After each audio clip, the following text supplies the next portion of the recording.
Аз съм контролния орган. И аз като цяло си имам вече в тази насока и хора, към които се съветвам и няма да се доверя на някой, който не го познавам на живо и не мога да контролирам какво ще се случва. Ние сме компания, която работи на територията на цяла Европа, като аз съм в офиса в град Дъндалк, Ирландия. Може да дойдеш да пием по едно кафе, няма никакъв проблем, но кому е нужно, при условие, че всичко е направено толкова лесно и удобно. Ами, не ми се занимава, братле.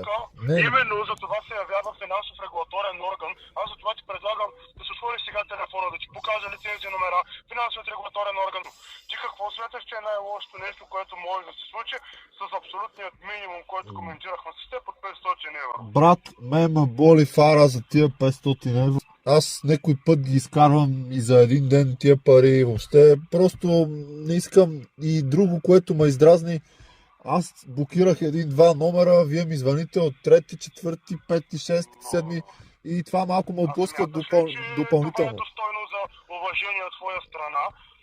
Тъй като имахме оговорка, аз се спазих, обадихте се, че нито ми вдигна, нито нищо. Ай ти звъня телефона централа. Да, разбирам.